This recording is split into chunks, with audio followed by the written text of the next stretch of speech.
barayakita.com.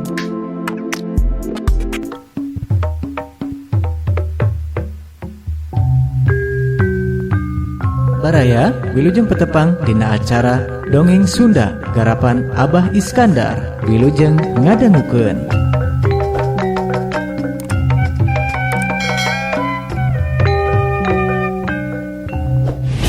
Paguron Tepas Sunda. Paguron Tepas Sunda.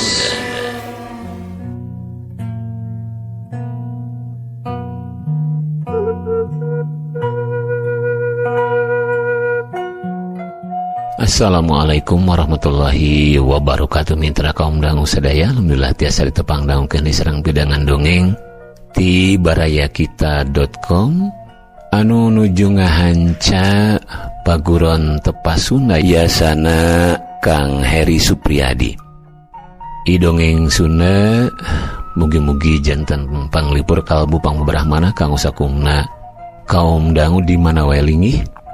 Harapan mudah-mudahan urang tiasa ngaronyatkeun ajen-inajen bahasa Sunda ataupun budaya Sunda sareng kesenian Sunda ku ayeuna dongeng anu kahaturkeun ti simkuring sa para kanca.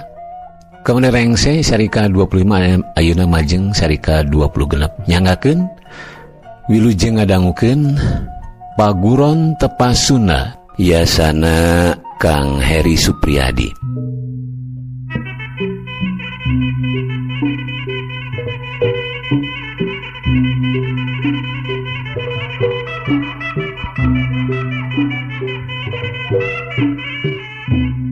Sanapina ka ima anu kabangsatan kasampak anu boga ima keur pada ngabeberah ku sabara urang tetanggana pamajikanana Mang Jejen ngagukuk teuing sajang da beungeut nama kahalangan ku Tregos Hejo. Ari tina dedengan mah budak leutik sorana mah moal salah sora awewe tema Mang Jejen Mang Sasikaka jeung si Rohiman mimiti tumanya deui. Budak awewe kabelah mana lompatna si Rohiman neuteub seukeut teuing dengan ukur sakolepat gerakanana teh ngan sigeuna mah kabelah ditu nu ditanya nunjuk setengah teu puguh. Sabaraha urang tanya si kakak. Saurang jang budak eta wungkul. Si Rohiman jeung si kakak sakadapan mah ukur silih reret cung jeleng jerelat les ngan ukur sagedet netra jirim si kakak jeung si Rohiman leungit siga diterei ku belebegna peuting. Mitra kaum dangu warga anu samehna ngagimbung di imah ku dahlan ayeuna mah jadi tungkep di imahna Mang Jejen anu jadi korban kabangsatan. Baruk budak leutik sahadeui atuh mangkeluk anu ngariweuhkeun lembur teh lamun beunang dipodaran ku aing mah. Di imah Mang Jejen jadi recok ku warga anu ngedalkeun kakeuheulna sewang-sewangan. Ari jangka ka jeung Rohiman tadi ka dieu teu ku dahlan nanya anu boga imah. Ka dieu pakuhu ngan saparantos tataros teh langsung ting jerelat bade ngudag bangsatna sigana mah. Hayu urang milu ngudag euy. Hayu urang podaran euy tuman. Kayan di imah anu kabangsatan jadi beuki rame. Hus ke rek ngudag ka mana da puguh udageunana caricing we ayeuna mah ku dahlan ngagebes kana araya di dinya. Warga oge antuk nama ukur pating haruleng da memang bingung teuing kudu ka mana nyusul si kakak jeung anu jadi balada. Mitra kaum dangu dina mongklengna kayaan peuting di hiji patempatan anu kasebut Pileuweungan. Dua jirim jojorelatan sekapung gujeleng-gajeleng kana dahan-dahan kai anu jangkung bari culang-cileng siga aya anu keur deteangan. Ka ditu cik nu saurang semua harewosan anu tetela si Rohiman gitu teh bari gugupai ka si kakak anu keur aya di hanapeunana sangka naik kana tangkal anu keur ditaekan ku dirina. Cileng ngan ukur dina sawara kali gerakan si kakak geus aya digigireun baladna. Mana si kakak nalek-nalek kana panuduh baladna. Tuh nyawe ka tembong ku si kakak oge aya hiji jirim budak anu lempang semururusuhan nyorang remetna jalan satapak di Pileuweungan. Cerelat cileng si kakak mihalaan gujeleng-gajeleng tina dahan hiji kana dahan anu sejena ngadeukeutan jirim budak anu ngan ukur katingali tagungna wungkul. kawantu keur dina kayaan poekna peuting. Ari si Rohiman gancang nuturkeun anu jadi baladna. Rek jirim budak anu keur dituturkeun ku si Kaka jeung ku si Rohiman ngeureunkeun lengkahna sarta rutret siga anu keur nitanan kayaan di sakurilingeunana. Si Rohiman jeung si Kaka gancang pating salingker kana tukangeun tangkal. Jirim budak leutik anu teu sidik beungeutna teh kalayan antare neruskeun deui leumpangna. Si Kaka mere isyarat ka baladna pikeun nuturkeun deui jirim budak leutik anu keur ditalingakeunana. Corelat celeng celeng celeng les kalayan teu disangka-sangka ti anggalna. Jirim budak leutik anu jojarelatan kalayan gerakan anu pohara cepetna anu dina waktu sakedeung oe geus ngiles teu katingali deui jirimna. Si Rohiman sakedapan mah ngan ukur silih reret jeung anu jadi baladna. Celeng celeng celeng celek. Si Rohiman meulaan turun tina tangkal. Sarta siga anu hampang pisan napakeun sukuna kana lemah kalayan teu kadenge sorana. Si Kaka gancang nuturkeun anu saterusna mah culang cileung neangan jirim budak leutik anu keur dituturkeunana. Ka mana euy? Ceuk si Rohiman sajroning culang cileungna. Heuing, da gerakanana pohara gancangna. Sigana mah ka ditu si Rohiman ngira-ngira. Neangan kuring. Aya sora di tukangan si Rohiman jeung si Kaka. Si Rohiman jeung si Kaka pohara ngagebegna sabab datela di tukangeunana geus ngajegah hiji budak leutik anu tadi dituturkeun ku dirina. Tapi teu sidik ari beungeutna mah. Keur mah dina kayaan peuting katama-tama beungeut eta jirim budak leutik teh kahalangan lantaran make tergos. Ngan ari dadeg pangadegna mah jeung sora mah geus moal nyalah deui pasti eta jirim budak teh awewe. Mane anu ngabangsat ka lemur teh? Si Rohiman ngomongna rada teugeut. Heeh, rek naon? Temal eta budak bari teu wele dibarengan ku seuri. Gancang pulangkeun deui sia baharta bana menang maling teh. Cokot we bisa mah. Temal eta jirim budak kituna teh bari ngacung-ngacungkeun kanyut kunang. Ari ieu teh Neng Arin?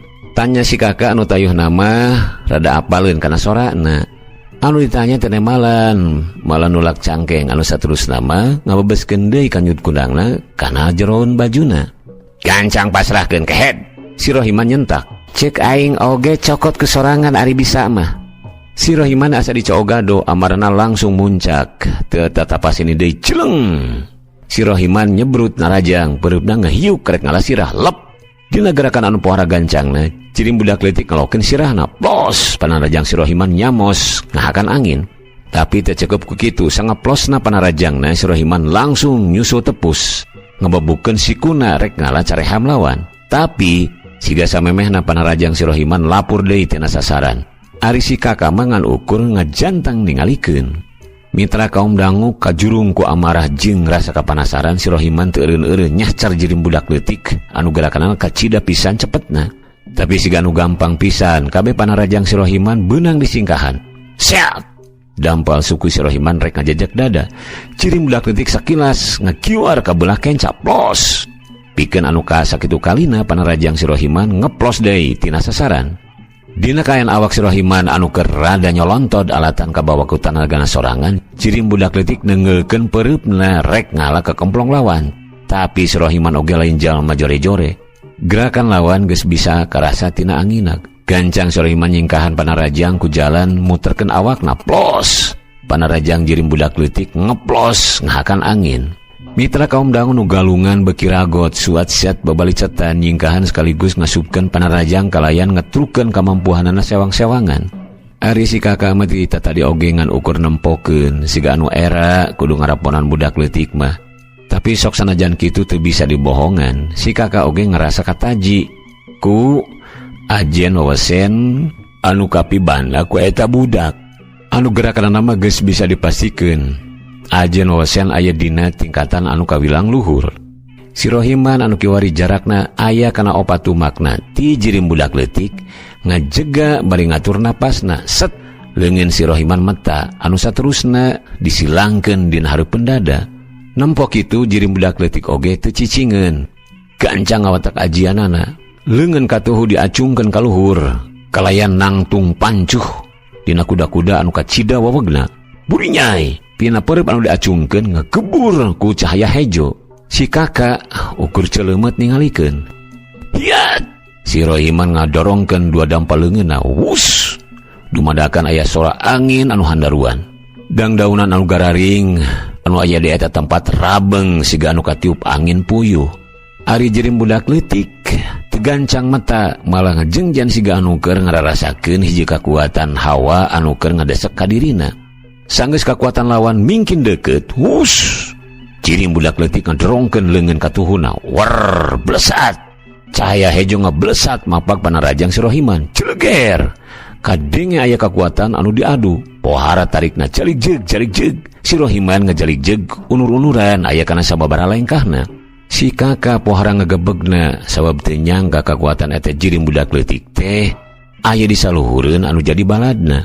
Sebab atra pisan jirim eta budak mah anger pancu dina tempatna sanggeus ngadu kakuatan. Mitra kaum dangu si Rohiman gancang ngawatek deui kakuatan andalanana, tapi sameme si Rohiman cacap ngawatek ajianana, hus, blesat.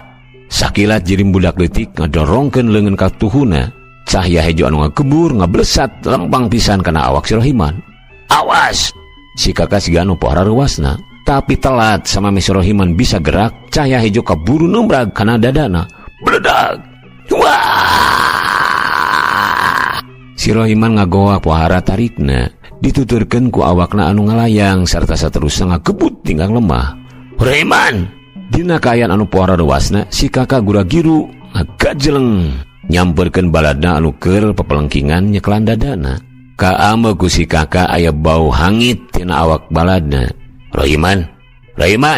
Si kakak riweuh-weuh nyangkeh awak baladna.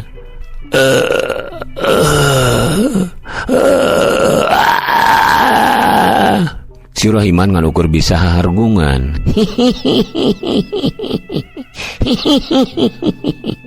Kadenge ku si kakak budak leutik teh seserian. Tapi pohara ngagebegna sabab sanggeus direret eta jirim budak leutik teh geus eueuh tina tempatna.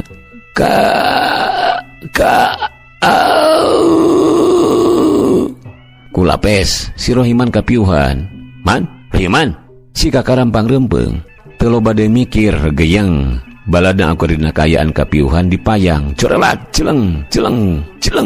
Ninggalkeun eta patempatan muru deui ka lemur Cisastra.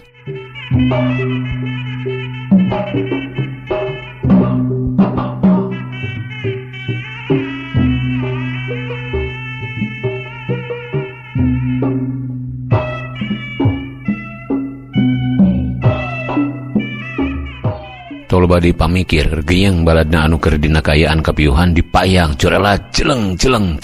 Ninggalkeun eta patempatan muru deui ka lemur Cisastra. Kang Ohim, nyirati rawah riwi sangeusna si Rohiman nepi ka imahna. Kunaon ieu teh jang kakak?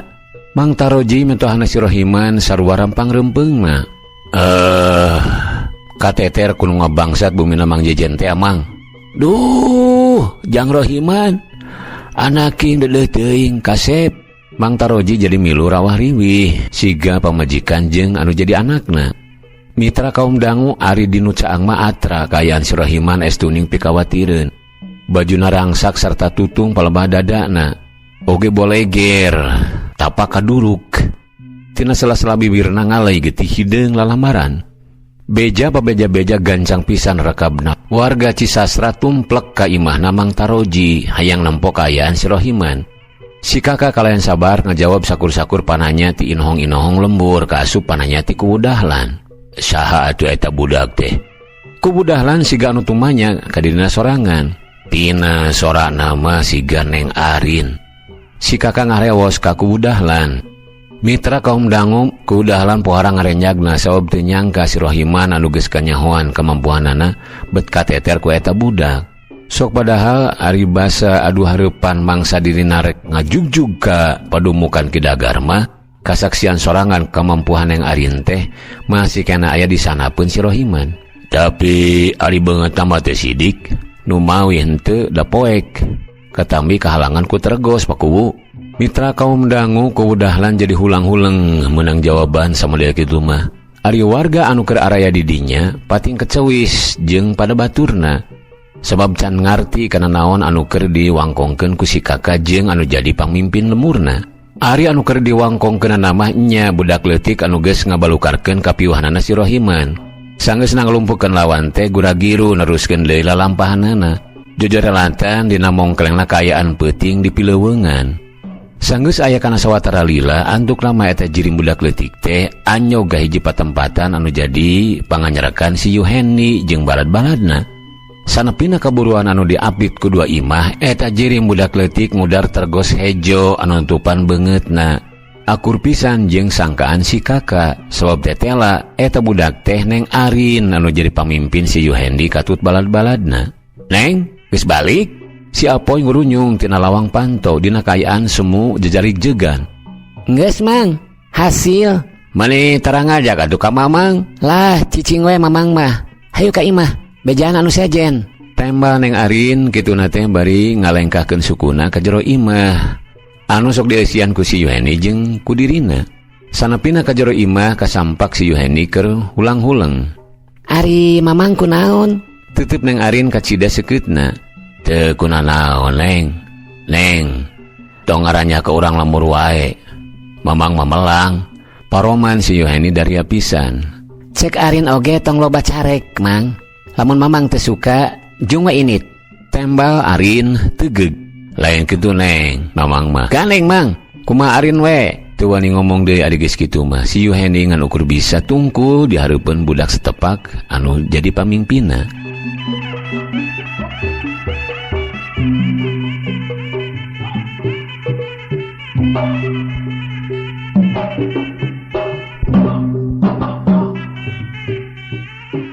Mitra kaum dangu kusabab kayan di lembur Cisasra oge keur tetangtrem balukar tina rampog anu miti ngaranjah ka eta lembur.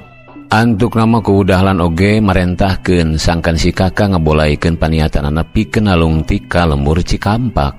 Anu sarua keur ngarandapan kabangsatan ciga anu tumimba ka lemurna. Sajabati eta keudahlan oge ngarasa melang. Ari geus nganyahoankeun ajen wewesen bangsat nama. Cek pikirna matak si Rohiman nepi ka kapiuhan oge berarti eta rampog anu cek sangkaan si kakak. Neng Arin teh nyangking elmuna memang aya di saluhureun si kakak jeung si Rohiman. Sumohon teu langkung pakuwuh we ari abdi mah. Si kakak teu wani baha kana parentah kuudahlan anu pok deui nyarek sangkan si kakak cicing di lembur Cisastra pikeun bebarengan ngajaga keamanan. Mitra kaum dangu ari Rohiman heulit sapoe ti sapra kapiuhan oge geus cager deui. Tatuparna dina dadana geus taya tapak-tapakna acan. Jag-jag belejag deui siga asalna. Kuudahlan jeung warga oge siga anu pada-pada teu ngarti. Da sidik nyaho sorangan. Kumaha parnana tatu anu karanapan ku si Rohiman. Ngan ukur si Bedoy jeung si kakak katut kulawargana si Rohiman anu katembong karalem teh. Siga anu nyumputkeun perkara anu embung kanyahoan ku jalma rea. Ngan peda tisaprak cagerna si Rohiman nyiratih jeung indung bapana katempona teh beuki nyaah sarta ajrih ka kulawargana si Bedoy. Pang-pang nama Kajang Pringga. Siga sore harita Mang Taroji merentahkeun anak jeung pamajikanana sangkan ngolah asakan anu ngareunah pikeun dianterkeun ka kulawargana si Bedoy. Dahareun anu ngarareunah disadiakeun ku keluarga Mang Taroji pikeun sagancangna dianterkeun ka keluargana si Bedoy. "Cung anterkeun Kajang Bedoy, meungpeung haraneut keneh." Mang Taroji marentah ka si Rohiman sanggeus anak jeung pamajikanana rengse ngolah eta kadaharan. "Nya Jung Sujang, engke balik ti ditu urang mah daharna nya urang ngariung." Pamajikan Mang Taroji milu ngajurungkeun. "Abdi ke ngiring Kang, da ridu nyanakna ari ku nyalira mah." Nyirati siga anu sumanget pisan. "Tah kitu hade atuh. Oma tong lila teuing nya, Bapa mah geus lapar." "Atuh ari tos lapar mah tuang ti payun we, Pak. Wios abdi mah engke sareng si Akang." Nyirati ngareret ka bapana. "Lah engke we ngariung, sok leuwih ngeunah." Temal Mang Taroji. Mitra kaum dangu teu nema deui sanggeus amitan mah Nyirati jeung si Rohiman ngegedig muru ka imahna si Bedoy. Teu lila di jalanan teh memang teu jauh-jauh teuing. Sanepina ka imah si Bedoy kasampak celilis keur maru disampe di tepas imah. Ari Jang Bedoy jeung Jang Pringga kamarana? Si Rohiman neuteub celilis. Aya di lebat. Eta nyadak naon meni angkaribung kitu. Celilis rada kerung bari rutret kana babawaan si Rohiman jeung pamajikanana. Puguh ge ngahaja ieu teh. Talilis ka dieu teh sejak nyangakeun ieu kapiwarangan ku emas sareng ku bapa. Nyirati ngaetehkeun ka Cililis teh, da emang umurna Cililis teh aya di saluhureunana. Be, mani Cililis teu kebat nyaritana sabab kaburu ngurunyung si Bedoy anu dituturkeun ku Jang Pringga. Geuning aya Kang Rohiman sareng Nyirati. Mangga atuh kalebet. Si Bedoy darah depisan. Moal jeung Bedoy. Di dieu we da moal lila. Di daraguan ku bapa jeung emak. Nganterkeun ieu wungkul we ka dieu teh. Tema si Rohiman bari ngasongkeun babawaanana. Naon ieu teh, Kang? Si Bedoy rada kerung. Saaya-aya we. Beureunan tanda syukuran lah. Saaya-aya we nyahatur lumayan. Ieu mah kagagelan ti emak jeung bapa we anu nganuhunkeun beh ditu nama. Ieu mah lain mulang kahadean di dinya. Tapi ieu mah ras urang kakulawargaan we meureun. Lah idung-idung syukuran we ieu mah. Sekali-kali mah ameng jeung si bapa ka bumi mamangnya ga. Tembak si Rohiman deui ditungtungan ku ngajak nyarita ka Jang Pringga. Jang Pringga mah ugur-unguk bari seuri.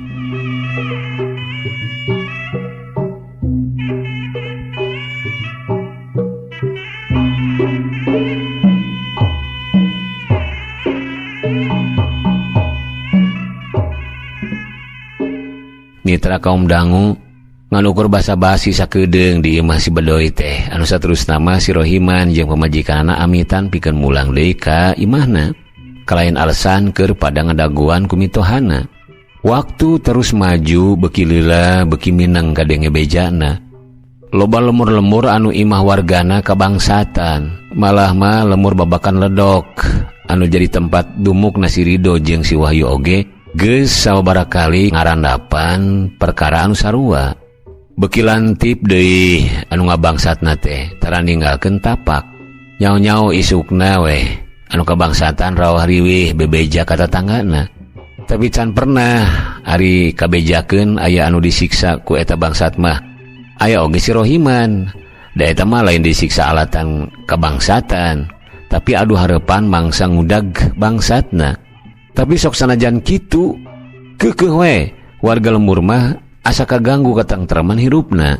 Pang-pangna keur jalma anu kawilang aya. Diu ngalembur rona dironjatkeun. Can balik ka imah ari can ngong adan subuh mah. Tapi nya kitu teh keukeuh we sok ngabongohan. Kedah kumaha atuh Pakuwu menawi kagungan siasat kanggo nyerak eta bangsat? Tanya si Rido anu penting harita keur ngawangkong di imahna Pakuwu Suhat jeung si Wahyu katut si Oya. Teuing atuh kuring ge bingung nyang hareupan bangsa samode kieu mah. Jeung luhung elmuna meureun eta bangsa teh. Madak Jang Rohiman nepi ka kabejakeun kapiuhan oge. Mohon Pakuwu basa abdi ngalongo Kang Rohiman ka Cisastra oge. Nepangan heula Kang Kakak. Saur Kang Kakak saurna tina swantenama si Wahyu siga anu reuwas alatan kacaletot. Plak. Si Rido nepak pingping baladna bari muncereng melototan. Si Wahyu sumumuringis bari ngusapan pingpingna. Hensok balaka tong disumput-sumput kubu Suhat siga anu banget panasaran. Geus we lah. Mending oge balaka saayana. Si Oya milu nyarita. Mitra kaum dangu, si Rido jeung si Wahyu bati silih reret. Letahna siga anu ngadadak berat dipake nyarita. Ensok balaka tong nyiar-nyiar kapanasaran. Ku Suhat rurtet deui ka nu tiluan. Kieu Pakuwu. Sok sanaos mung nambe ngira-ngira. Numutkeun Jang Kakak mah saurna teh suanten eta bangsa teh persis pisan sareng suanten Neng Arin. Nanging ari raraina mah teu sidik. Da ketutupan ku lawon hejo. Si Oya antuk nama anu nyarita. Arin jadi bangsat nanti awewe ku Suhat siga anu pohara reuasna. Sumohon Pakuwu. Nanging tak acan pasti ari leres atana pinteuna mah. Yen eta bangsa teh neng Arin. Saur tadi oge eta mah mung pangira-ngira jang kakak. Si Oya deui anu nyarita, da si Rido jeung si Wahyu mah ngan ukur ngabaretem ku Suhat rada ngahuleng ari ngadenge keterangan samodai kitu mah. Tapi aya nu beda tina paroman ku Suhat. Anu satadina mah pinuh ku amarah alatan jengkel ku kalakuan bangsat anu geus mineng ngabarubahkeun urang lembur. Ayeuna mah jadi rada beda, bet aya gambaran harapan jeung kabunga tina sorot matana. Si Rido jeung anu sejenna mah ngan ukur silih reret, siga anu ngarti kana kaayaan hati ku Suhat dina mangsa harita. Janten kedah kumaha pilampaheun urang teh Pakuwu. Si Wahyu tumanya, Pakuwu. Si Rido ngomongna rada ditarikeun, alatan ku Suhat malah anteng hulang-huleng siga anu teu ngadengieun kana pananya baladna. Keur saheulaanan mah cukup ngaronyatkeun rona we heula. Kapanan mane duaan teh saminggu deui rek karawin. Jadi alusna mah museurkeun heula kana perkara eta. Kapan warga oge geus kacidang ngarep-ngarepna. Nepi ka nyarumang sagala geuningan. Aya anu domana, aya anu hayamna geus bogoh ari mangrupa duit jeung beas mah. Mata kitu oge warga teh hayang milu ngarojong serta ngareah-reah ka jalma-jalma anu kawilang geus gede jasana pikeun ilemur. Kubu Suhat ngedalkeun kamandangna anu tetela geuning. Si Rido jeung si Wahyu teh dina waktu anu malila deui rek karawin. Kalayan rek direah-reah ku warga babakan ledok. Hawa peuting beuki karasa tiris, gaang jeung bebence anu teu eureun-eureun di sarada, siga anu hayang milu mairan kana wangkongan opat urang jalma anu keur uplek ngawarangkong di imahna kubu Suhat. Mitra kaum dangu cag paguron tepas Sunda bagian ke-26 ulang cekapkeun dugi ka dieu heula. Insyaallah dina sajan waktu ulang teraskeun ka seri anu salajengna.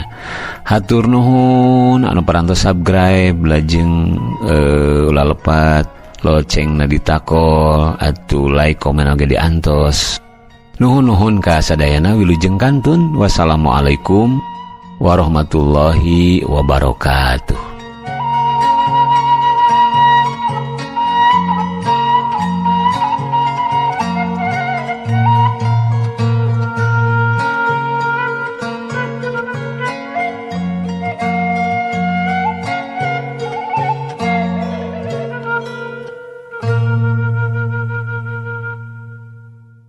Baraya Kita, berita positif dan inspiratif, serta info wisata, bisnis, kesehatan, dan pendidikan. Barayakita.com